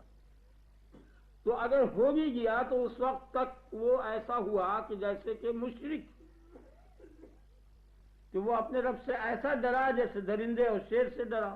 اس وقت بھی تو وہ مواحد نہیں رہا، نہیں آیا، کیونکہ وہ خدا سے اتنا ڈرا جتنا درندے سے ڈرا، برابر ہو گیا نا۔ اول تو یہ ڈر ملا نہیں کسی کو، اور اگر مل جائے تو ملنے کے بعد وہ ایسا ہوا جیسے مشرک، تو وہ ایسا ہوا کہ اپنے رب سے اتنا ہی ڈرا جتنا کہ وہ درندے سے ڈرا، تو اس نے اپنے رب کو شیر کے درجے میں سمجھا، حالانکہ شیر جو ہے وہ اس کی کائنات کا ایک ذرہ ہے۔ اور جس طرح کسی بھی مصنوع کو آپ دیکھیے، یہ جو آلہ ہے لاؤڈ اسپیکر کا، اس کو ذرہ برابر بھی شعور نہیں ہے اس میکر اور انجینئر کا جس نے اس کو بنایا ہے، کیا ہے؟ مکان کو علم ہے کہ معمار میں کتنی علم و قوت و طاقت تھی، ہے؟ کیوڑ کو علم ہے، پٹاری کو علم ہے، کسی مصنوع کو اپنے سانے کے متعلق ذرہ برابر بھی تو شعور نہیں ہے، ذہن میں بیٹھ گیا نا؟ تو شیر کی قوت کا یہ حال ہے، تو آپ اندازہ کیجئے کہ جس نے اس قوت کو بنایا ہے اس کی قوت کا کیا اندازہ کوئی کر سکتا ہے؟ ناممکن اور محال ہے کہ کتنا زیادہ قوی ہوگا۔ اور یہاں ڈر جو ہے قوت ہی کے باعث پیدا ہو رہا ہے، تو اس کی لا انتہا قوت ہے، تو لا انتہا در دل پہ ہونا چاہیے، تب جا کے وہ واحد ہوا اور وحدہ لا شریک کا قائل ہوا دل سے، نہ زبان سے کہہ رہا ہے، خیال میں آ گیا نا؟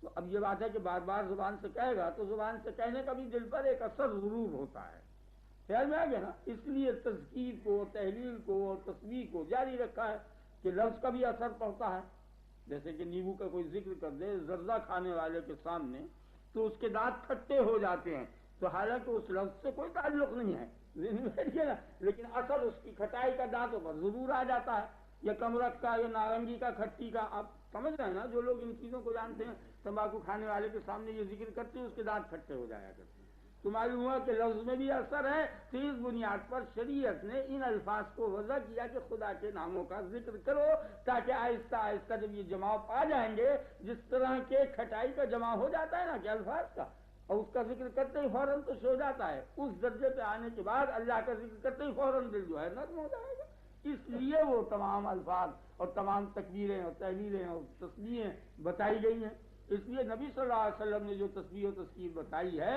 وہ صحیح ہے، کیونکہ وہ خدا کے بتانے کے مطابق ہے، اور ہم لوگ جو بتائیں گے وہ عقلی ہوگی، اس لیے اس میں اتنا اثر نہیں ہوگا یا بالکل نہیں ہونے کا، جس طریقے پر نبی نے بتایا ہے ذکر شعور کا اسی طریقے پر چلے گا تب تو وہ کامیاب ہوگا، اور نہیں تو حقیقت میں تو کامیاب ہونے کا نہیں، اور ان اعمال کا کچھ نہ کچھ اثر ظاہر میں ضرور ہو جائے۔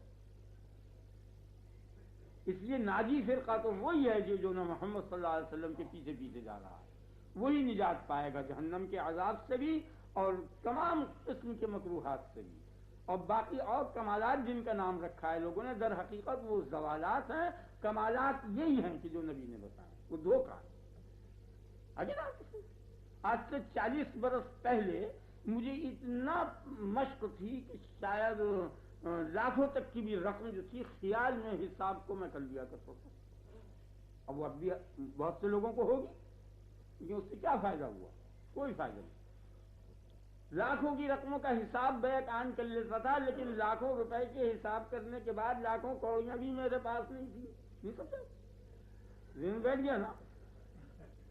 تو اس قسم کا کمال پیدا کرنے کے بعد، یا جیسے سیب ہے، انگور ہے، اس کے حالات اور اوصاف اور اس کے نتائج اور اس کی خوبیاں، اس کے فوائد، کل کی کل تفصیل جو ہے عموماً ڈاکٹروں کو معلوم ہوتی ہے، لیکن ایک بچہ معمولی سا اس کو کھاتا رہتا ہے، اور وہ اس کے پاس نہیں ہوتا، وہ نہیں کھاتا، تو اس کی لذت سے جو بچہ آشنا ہے وہ ڈاکٹر واقف ہے۔ تو یہ تمام کمالات حاصل کرنے کے بعد نتیجہ یہ ہوگا کہ ایک دانہ میسر نہیں ہونے کا، اسے اصل شے کو حاصل کرنا چاہیے۔ اصل شے کیا ہے؟ آج سے آپ یہ تہیا کر لیں، سب کامل باتیں تو نہیں آنے کی ہیں، چھوٹا چھوٹا تدریجاً آہستہ آہستہ ایک ایک جز کو لے لیں آپ۔ دیکھیں 3 لائنیں ہیں، ایک تو اخلاق کی لائن ہے، ایک اعمال کی لائن ہے، ایک اعتقاد کی لائن ہے۔ اعتقاد جو ہے وہ تو ہے، ماں ہے، جڑ ہے، اصل ہے۔ اگر اعتقاد درست نہیں ہے تب تو عمل اور اخلاق دونوں بیکار ہیں، کوئی چیز نہیں ہے ان کی کوئی قیمت نہیں۔ سب سے پہلے تو آپ اپنا عقیدہ درست کر لیں۔ عقیدہ کیا ہے؟ عقیدہ صرف ایک ہے، اور جتنے عقائد ہیں اس ایک عقیدے کے تحت میں ہیں، ضمنی ہے، اصلی نہیں ہے۔ اصل الاصول تو ایک ہے، محمد الرسول اللہ، یہ تو اصل الاصول ہے۔ اسلام کا اصل الاصول صرف محمد الرسول اللہ ہے، اور وہ تو اصل الاصول ہے۔ اور اصول کیا ہیں؟ ان اصولوں میں سب سے بڑا اصول وحدہ لا شریک ہے، اللہ وحدہ لا شریک ہے۔ یہ اصول جتنے اسلام کے ہیں ان میں سب سے بڑا اصول یہ ہے، اصل اصول نہیں ہے یہ، کیونکہ اصل اصول تو اس کو کہتے ہیں کہ اگر وہ ہو تو سب اصول ہو، اور اگر وہ نہ ہو تو کوئی اصل نہیں۔ تو اصل کو اگر نکال دیں، جیسے کہ جو چیز بندھی ہوئی ہے، یہ کسی شے کو میں تشبیہ نہیں دینا چاہتا، ناجائز مکروہ چیزوں سے، جھاڑو ہے، آپ نے بندھن سے اسے باندھ لیا، بندھن نکالتی چیزیں بکھر جائیں گی، کوئی کسی کی یہاں جائے گی، کوئی کہیں دے گی، کوئی ٹوٹے گی، کوئی پھٹے گی، نہیں سمجھے؟ کسی اور کوئی اور ڈوری اس کو باندھ دے گی، لیکن جو ڈوری باندھے ہوئے ہیں وہ سب تیلیوں کو ایک شے بنا رہی ہے۔ خیال میں آ گیا نا کہ وہ ایک چیز ہے۔ تو اصل الاصول وہ ہے جو کل اصول کو ایک شے بنا دے، اور آپ سمجھیں بہت اچھی بات ہے یہ۔ اور جب وہ نکل جائے تو وہ سب بے اصل ہو جائیں، کوئی کہیں چلی جائے، کوئی کہیں چلی جائے، کوئی کہیں چلی جائے، سمجھ آ گیا؟ تو اسلام کا اصل اصول صرف محمد الرسول اللہ ہے، ہے نا یہ قضیہ. اور قرآن میں جس جگہ یہ آیا یہ ایک ہی جگہ ہے, محمد غالب محمد رسول اللہ. اور یہ قضیہ کل جتنے عقائد اور اعمال اور اخلاق ہیں ان سب کو گھیرے ہوئے ہے. اگر یہ نکل جائے تو وہ سب بٹ کے اغیار میں تقسیم ہو جائیں گے, تمہارے پاس کچھ نہیں رہے گا. یہی چیز ہے جو گھیرے ہے. تو آپ یہ تصدیق کر لیں کہ نبی صلی اللہ علیہ وسلم بالکل سچے ہیں اور حق ہے, ان کی رسالت بھی حق ہے اور جو انہوں نے بیان کیا وہ بھی حق ہے. یعنی یہاں دو حقانیت ہوتی ہیں, ایک تو یہ بات کہ یہ منزل من اللہ ہے, اللہ نے ان کو بھیجا ہے, سمجھ گئے یا نہیں, اور دوسرا یہ خیال ہوتا ہے کہ جو بات وہ کہتے ہیں وہ صحیح ہوتی ہے اور حق ہوتی ہے. اگر نا اس میں یہ فرق ہے, اسی لیے میں نے یہ بتا دیا کہ وہ سچی بات تو آپ بھی کہہ سکتے ہیں, میں بھی کہہ سکتا ہوں, نہیں سمجھا. تو اگر کوئی کہے نبی سچی بات کہتا ہے تو یہ کیا کمال ہوا, سچ تو آپ بھی کہہ سکتے ہیں, اور بہت سی باتیں سچی ہر انسان کہہ دیتا ہے. نہیں, وہ جو سچی باتیں کہتے ہیں وہ سب منزل من اللہ ہیں, یہ فرق ہے. ہم جو سچی باتیں کہتے ہیں وہ منزل من اللہ نہیں ہے, ہم نے ان سے سن کے کہی ہیں, یہ فرق آپ سمجھ گئے نا. ہم نے نبی سے سن کر کہی ہیں, انہوں نے خدا سے سن کر کہی ہیں, بس یہ فرق. تو یہ عقیدہ آپ صرف کافی ہے, بس کچھ حاجت نہیں. جس نے محمد رسول اللہ کی تصدیق کی اس نے اللہ کے واحد ہونے کی تصدیق کی, اس نے قیامت کی تصدیق کی, اس نے جنت دوزخ کی تصدیق کی, اس نے تمام انبیاء کی تصدیق کر دی. اور جس نے ان میں سے ہر ایک کی تصدیق کی اور ان کی تصدیق نہیں کی وہ جہنمی اور کافر ہے, اس نے کچھ بھی نہیں. سمجھ آ گیا نا.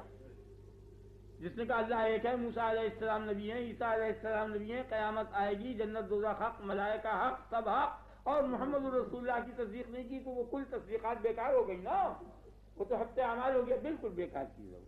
اور جس نے ان کی تصدیق کر لی اسے جدید تصدیق کی ضرورت نہیں, کیونکہ جتنی باتیں یہ کہہ رہے ہیں جب ہم نے ان کو سچا مان لیا تو گویا جو بات انہوں نے کہی وہ سچی, اور انہوں نے جو باتیں کہی ہیں من جملہ ان باتوں کی ایک بات یہ بھی تھی کہ عیسیٰ روح اللہ ہیں, تو اس ضمن اس کی بھی تصدیق ہو گئی. انہوں نے جتنی باتیں کہی تھی اس کے ضمن ایک بات یہ بھی تھی کہ قیامت آئے گی, تو ضمن اس کی بھی تصدیق ہو گئی. کیا جائے گا نا. تو فردہ تصدیق کرنے کی ضرورت نہیں, بس صرف محمد رسول اللہ صلی اللہ علیہ وسلم یہ قضیہ پورا ہے. اس کے معنی ہے محمد اللہ کے رسول ہے. انہوں نے ایک بات یہ بھی کہی تھی کہ یہ کتاب میرے اوپر آسمان سے آئی ہے جس کا نام قرآن ہے, تو ان کے کہنے سے اس کتاب کو بھی تسلیم کر لیا, اس پہ بھی ایمان ہو گیا. آگے نا آپ کس کہنے سے, یعنی کتاب پر پہلے ایمان لیا ہے تو وہ نہیں لا سکتے, وہ بیکار ہے. وہ تو جب یہ کہیں گے کہ یہ کتاب مجھ پر نازل ہوئی, ان کے کہنے سے اس کو کتاب کو مانا ہے. اس فرق کو سمجھ لیں, بڑی باریک بات ہے, ذہن بیٹھ گیا نا. تو ان کے کہنے سے کل چیز کو مان لیا, تصدیق ہو گئی. اس لیے ذاتی طور پر بس کچھ عادت نہیں ہے, اصل اصول کی تصدیق کر لینی چاہیے. ذہن بیٹھ گیا نا. تو عقائد کے لیے اب لمبی چوڑی بحث کی ضرورت نہیں, اور یہ تصدیق آپ کو جس طریقے پر بھی حاصل ہو آپ کر لیں. خیال جائیں گے نا.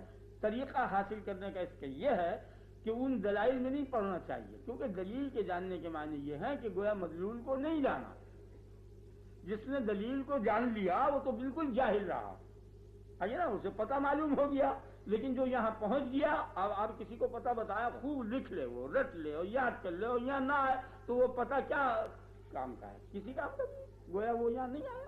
اور جو یہاں آ گیا اور یہاں کا پتہ اسے نہ معلوم ہو کہ یہ گارڈن روڈ ہے اور آخری حصہ ہے باغ کے کنارے پر ہے, تو نہ صحیح نہ شد, وہ آ گیا, اسے تو یہاں پہنچنا تھا. اس کے تو خیال میں بھی یہ نہیں آنے کا کہ کھلا جگہ کے سامنے یہ مکان, اسے مکان میں پہنچنا چاہیے نا. دلائل جاننے کے معنی تو یہی ہے کہ مدلول کو جس چیز کی وہ دلیل ہے اس کو نہیں جانا. اب سمجھو, بڑی اچھی بات ہے یہ. دلیل جس کو آتی ہے اس کے معنی یہ اسے کچھ نہیں آتا, اسے کچھ حاصل نہیں ہوا, نہیں سمجھا. اس نے تو دلیل کو جانا, مدلول کو نہیں جانا. خیال میں آ گیا نا. اب بہت سے آدمی ایسے ہیں ان کو یہاں آ گئے, اب ان کو اس کی ضرورت نہیں کہ گاندھی گارڈن جو ہے اس کا دروازہ جہاں شیر بنا ہے اس کے سامنے جو لائنیں وہاں ہیں یہ ہے, یہ پتہ ادھر لائن پولیس لائن کے سامنے وغیرہ وغیرہ آپ بتا دیجیے. تو اس سے اس سب کو جاننے کے بعد یہ تو لازمی نہیں ہے نا کہ وہ یہاں پہنچ جائے, اور یہاں پہنچنے کے بعد اس کی ضرورت نہیں کہ آپ ان چیزوں کو جانیں یا نہ جانیں. سمجھ میں آئیے نا. تو اس کی تدبیر میں آپ کو بتاتا ہوں, دلیل کی ضرورت نہیں ہے. اب آگے تقریر ہوگی اگلے اتوار کو, وہ آتی ہے دلیل بھی جو خدا نے بیان کی, ضابطے کے اندر سب آ جائے گی. لیکن حقیقت یہ ہے کہ آپ تکذیب جو ہے نہ کیجیے, یعنی صدق کی مداومت کے واسطے کذب کو ترک کر دیجیے, بس کافی ہے. یہ تدبیر ہے اس کی. آپ کو ضرورت سچ بولنے کی نہیں ہے, آپ قطعی سچ نہ بولیں, بس جھوٹ کے بولنے کو ترک کرنا ہی سچ کا بولنا ہے. نہیں آیا آپ کے ساتھ ذہن بیٹھ گیا تھا آپ کی سمجھ؟ آپ نفرت کرنی شروع کر دیجئے کذب سے، جھوٹ سے کراہیت کرنی شروع کی، اور اس کی پریکٹس کر لیجئے، کسی دلیل کی ضرورت نہیں۔ آپ کا دل ایسی تصدیق کرے گا جیسے بھوک کے وقت آپ کو کھانے کی ضرورت ہوتی ہے اور آپ کہتے ہیں میں بھوکا ہوں، یہ درد کے وقت درد محسوس ہونے لگتا ہے، اسی طریقے پر دل آپ کا تصدیق کرنے لگے گا کہ محمد رسول اللہ سچے نبی ہیں۔ اس کی کوئی تدبیر نہیں ہے سوائے اس کی جو میں نے آپ کو بتائی۔ آپ کچھ بھی کر ڈالیں، کچھ نہیں ہونے کا، یہی تدبیر صحیح ہے۔ مجھے اس کا تجربہ بھی ہے اور دلیل سے بھی میں سمجھا ہوا ہوں اور ذاتی طور پر بھی سمجھا ہوں کہ آپ جھوٹ بولنا صرف چھوڑ دیں، خیال میں آ گیا نا، اور اس سے کراہت شروع کریں۔ کراہت، جو جھوٹ بولے آپ غصے کا اظہار کریں۔ اگر آپ کے اوپر منہ کی کوئی چھینٹ پھینکتا ہے تو آپ کو ناراضگی ہوتی ہے یا نہیں ہوتی؟ بولو کیا کرتے ہیں؟ یہاں چلتے ہیں، آپ کے کوئی نالی کا پانی نکال کے آپ کے منہ پر پھینک دے تو آپ برا مانیں گے نہیں؟ کراہیت ہوگی نہیں ہوگی؟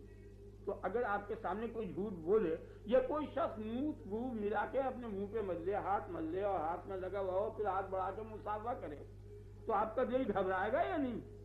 یا نہیں؟ بولو کیا کہتے ہیں؟ گھبرائے گا نا۔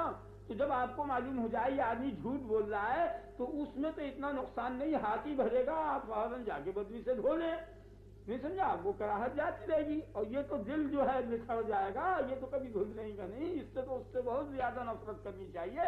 جس وقت آپ کو جھوٹے سے نفرت ہو جائے سمجھ لیجیے کہ سچے سے محبت ہو گئی، اور سچوں میں سچے محمد رسول اللہ صلی اللہ علیہ وسلم۔ اس لیے آپ جھوٹ سے نفرت کرتے ہی نبی سے محبت ہو جائے گی، کیونکہ سچا تو صرف نبی کو ہی کہتے ہیں۔ یہ عکس و ظلال ہیں ہمارے سچ جتنے ہیں، وہ حقیقی صداقتیں نہیں ہیں، یہ تو اس کے ذل ہیں ان کے بتائے گئے۔ وہ اس کی یہ تدبیر ہے۔ عقیدہ روحانی طور پر مرنے کے بعد جس وقت یہ جسم الگ ہوگا یہ چمک اٹھے گا، بالکل روح کے اندر جم جائے گا۔ اور دلیل اگر آپ سنیں گے میں اب بھی بیان کر سکتا ہوں اور اگلے سبق میں آئی جائے گی انشاءاللہ، اس سے کوئی فائدہ نہیں، تھوڑی دیر کے لیے کان سن لیں گے اور وہ دل تک نہیں پہنچے۔ اس بیان کی ترتیب میں اور استحکام میں جو ایک لذت ہے تھوڑی دیر کے لیے وہ آ جائے گی، اور پھر کچھ نہیں، جیسے انگور کا دانہ چوسا، پھونک دیا، ختم۔ اب دوسرا کیا، وہ بالکل زبان صاف ہے، اور یہ ثابت ہو جائے گا، جم جائے گا دل کے اندر۔ اور پھر جو اس میں لذت پیدا ہوگی، کیونکہ آپ اس لذت سے آشنا نہیں ہیں، واقف نہیں ہیں، اس لیے آپ کو اس کی خوبی نہیں معلوم ہوتی۔ اگر آپ ایسا کرنا شروع کر دیں فوراً آپ کے لیے ایسی لذتیں پیدا ہوں گی کہ آپ ان لذتوں کو بھول جائیں گے۔ ایسی آوازیں آئیں گی آپ کے کانوں کے اندر کہ جو یہ آوازیں میری جیسے آپ سن رہے ہیں یہ ایسی نہیں ہونی کی، اس کے اندر بوجھ ہے، اس کے اندر دوری ہے، اس کے اندر غدودہ پن ہے۔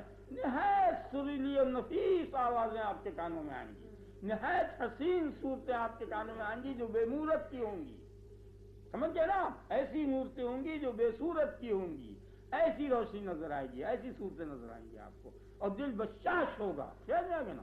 لہم البشریٰ فی الحیات الدنیا، یہی ہے وہ بشرا جو دنیا کی زندگی میں ہوگا۔ یہ خواب کی شکل میں بھی ہوگا اور بیداری میں بھی ہوگا، دونوں صورتوں میں ہوگا، اور اس کی کوئی تدبیر نہیں ہے سوائے اس تدبیر کے کہ آپ جھوٹ سے نفرت شروع کر دیں، بس محبت ہو جائے گی۔ یہاں بھی دیکھ لیجیے، اگر دو شخصوں کے ایک کی دوسرے سے عداوت ہو تو دشمن سے اگر آپ دشمنی شروع کر دیں اور نفرت کر دیں، اور جس شخص کی اس سے دشمنی ہے اس سے آپ نہ ملیں، اور اس کو یہ معلوم ہے کہ یہ میرے دشمن کے بڑا خلاف ہے، تو قدرتی طور پر اس کے دل میں محبت پیدا ہوتی ہے۔ آپ سمجھ گئے نا؟ یعنی دشمن کا دشمن دوست ہوتا ہے نا، بالفاظ دیگر یوں سمجھو۔ آپ کے خیال میں نا یہ تدبیر تو عقیدے کے درست کرنے کی ہے، اس کے بعد جو آپ عمل کریں گے وہ ٹھیک ہوگا۔ یعنی جب تندرست ہو جائے گا اور معدہ صحیح ہوگا پھر جو غذا کھائیں گے تو مزہ آئے گا۔ آپ کو نماز میں لذت نہیں آتی، اس کی وجہ یہ ہے کہ وہ معدہ عقل کا یعنی روح کا جو معدہ ہے وہ دنیا کی محبت سے اٹا ہوا ہے اور سڑ گیا ہے اور مبتلا ہو گیا ہے۔ اس کے اندر جو بھی مزے کی چیز آپ کھائیں گے وہ تلخ معلوم ہوگی، سمجھ میں آ گیا نا؟ بری معلوم ہوگی۔ تو اس لیے اس کا تنقیہ ہونا چاہیے، اور تنقیہ کی یہی تدبیر ہے جو میں نے آپ کو جلاب کی بتایا تھا کہ کذب کا۔ اس وقت جو آپ نماز پڑھیں گے تو انتہائی حلاوت آئے گی، روزہ رکھیں گے اس جہان سے میں نے ایسا دیکھا، میں نہیں کہتا، میں نے ایسی بات ہوگی کہ آپ کو اس آسمان سے ایسے نفیس تار نظر آئیں گے کہ جو کے سامنے وہ جو قطرہ ہے جب وہ گرتا ہے بارش کا تو ایک خط بناتا ہوا چلا جاتا ہے، دیکھا ہے نا آپ نے؟ اس میں بوجھ ہوتا ہے، اس سے بہت زیادہ ہلکا اور روشن، کہ اس روشنی میں کسی قسم کی گرانی نہیں ہونے کی آنکھ کو، اس قسم کے تار نظر آئیں گے آپ کو جو آپ کے سروں پر اور ہر ذرے پر پڑ رہا ہے، اور وہی اس کے لیے باعث بقا اور حیات ہے، یہ سب نظر آنے لگے۔ اور جو کچھ میں کہہ رہا ہوں یہ صحیح ہے، میں نے اس کو کچھ دیکھا اور بہت سا حصہ سمجھا، کچھ دیکھا ہوا ہے اور زیادہ سمجھا ہوا ہے، خیال میں آ گیا نا آپ کے، اور کوئی تدبیر نہیں ہے۔ آپ پہلے نبی کی تصدیق کر لیں اچھی طرح سے، بس جب اس میں آپ کو خدا کامیابی دے دے، اور تدبیر یہی ہے ایک چلے کے اندر ہو جائے گی، ایک ہفتے میں ہو جائے گی، اب یہ طبیعت کی حالت پر ہے، ایک سیکنڈ میں ہو جائے گی، یہ جیسے نفس میں قابلیتیں ہیں اسی قابلیتوں کے مطابق وقت لگے گا، خیال میں کیا نا، اسی کام کے لیے مبعوث ہے، اور یہی کافی ہے، صرف یہی کافی ہے، جہنم سے بچنے کے لیے یہی تصدیق کافی ہے، بالکل ابدی جہنم، ابد نہیں ہونے کا، پھر ابدی جہنم سے نجات کے لیے صرف اس قضیے کی تصدیق کہ محمد رسول اللہ، بس اس کے معنی ہے محمد اللہ کے رسول ہے، بس یہی کافی ہے، ذہن میں رکھنا۔ اس کے بعد پھر یہ حالت میں نے آپ کو اعمال کے متعلق بتائی، اور یہ عمل اور عقیدہ مل کر جب یہ بار بار ہوگا تو ایک راسخ ملکہ پیدا کر دے گا، ایک راسخ کیفیت پیدا کر دے گا، جس کے معنی یہ ہے کہ آسانی سے نماز ادا ہونے لگے گی، آسانی سے سچ بولنا ہے، کوئی تکلف نہیں کرنا پڑے گا، سمجھ میں آ گیا نا اچھی طرح سے۔ اسی کو خلق کہتے ہیں، وہ قوت کی جس سے فعل آسانی سے صادر ہو اسی کا نام خلق ہے، تو اخلاق قدرتی طور پر درست ہو جائیں گے، اور ان اخلاق کے مطابق جنم ہوگا، یعنی مرنے کے بعد بعثت لأتمم مکارم الاخلاق ہے، میں تو اسی لیے بھیجا گیا ہوں کہ اخلاق کی وہ تکمیل کر دوں، کیونکہ وہ جو خلق ہے وہی اصل میں جنم میں خلق ہوگا، ہر خلق جو ہے اسی کے مطابق خلقت ہو جائے گی، اب نہایت آراستہ پیراستہ روح جو بن کے نکلے گی، بالکل نہیں اور سوری، تو اس کا آپ اندازہ نہیں کر سکتے، اس جہان میں آنے کی ضرورت ہی نہیں پڑے گی، خیال بھی نہیں پیدا ہوا کہ یہاں جائیں، اتنی حسین شکل میں آپ پہنچیں گے نا آپ کے اچھی طرح سے، جس طرح یہاں آراستہ پیراستہ ہیں، آپ کبھی بھی دل نہیں چاہتا کہ پھر دوبارہ ماں کے پیٹ میں چلے جائیں، کسی شخص کے دل میں یہ جذبہ نہیں پیدا ہونے کا کہ اب دوسرا کہ پھر ماں جیسی محبوب ترین چیز ہے اس کے پیٹ میں چلے جائے، نہیں سمجھا؟ اور وہ قبر کی تاریکی اور دہشت اس کو معلوم ہوتی ہے، کبھی پیٹ کے ماں کے پیٹ کا حال نہیں دیکھا، وہ بھی وہ قبر سے زیادہ تاریخ ہے، اس میں تو امکان بھی ہے انکشاف کا، کھول دینے کا، اس میں تو امکان ہی نہیں ہے ماں کے پیٹ میں کتنی مدت رہا، آپ دیکھ رہے ہیں نا، کسی قسم کی نہ وہ ہوا پہنچی نہ کچھ پہنچا، خوش و خرم رہا، تو اگر جس طرح ماں کے پیٹ میں وہ خوش و خرم رہا، بغیر پانی کے، بغیر ہوا کے، بغیر غذا کے، اسی طرح یہ جو بڑی اماں ہے زمین، جب اس کے پیٹ میں جائے گا تو اسی طرح خوش و خرم رہے گا، بل رہا، نہیں سمجھا، اور برابر چلتا رہا تو برابر ہمیشہ کے لیے سرفراز رہے گا، جس طرح وہ زمین جو ہے ام کبریٰ، وہ جب اس میں چلا جائے گا، کچھ مت ڈرو اس سے، نہیں سمجھا؟ خیال میں جو بچہ ماں کے پیٹ میں وہ ڈرتا ہے کسی کچھ بھی، بہت خوش و خرم ہے، بے غذا کے غذا پا رہا ہے، بے پانی کے پانی پا رہا ہے، بے ہوا کے ہوا رہا ہے، اور زندہ ہے، نہیں سمجھا؟ اسی طرح قبر میں زندہ رہو گے، نہیں سمجھا؟ بے پانی کے، بے ہوا کے، بے کسی چیز کے، لیکن شرط یہ ہے کہ جس طرح چھوٹی ماں کے پیٹ میں تم رہے ہو اور حکم الہی کے مطابق ادھر آواز دی اور فوراً سر کے بل آئے، اگر یہاں بھی تم سر کے بل چلے اور اس ٹائم کو اس میں گزار دیا تو بڑی اماں کے پیٹ میں جب جاؤ گے تو بالکل اسی طرح آرام سے رہو گے، سمجھ گئے؟ اور اللہ تعالیٰ تمہارا اور میرا سب کا انجام بخیر کرے، اور اس ماں کے پیٹ کی شرط ہے مجھ کو اور عذاب سے دونوں کو بچائے، آپ کو اور مجھ کو۔ اب سب اپنے رب کی بڑائی بیان کرو، زیادہ سے زیادہ، اور تسبیح بیان کرو، پھر اپنے لیے اور میرے لیے دعا کرنا۔ اللہ اکبر کبیرہ والحمد للہ کثیرہ وسبحان اللہ بکرۃ واصیلا، سبحان اللہ وبحمدہ سبحان اللہ العظیم، لا الہ الا انت سبحانک انی کنت من الظالمین۔ نبی پر درود و سلام ہو۔ اللہم صل علی سیدنا و مولانا محمد وعلی آل سیدنا و مولانا محمد وبارک وسلم۔ اللہم بارک علی محمد وعلی آل محمد کما بارکت علی ابراہیم وعلی آل ابراہیم انک حمید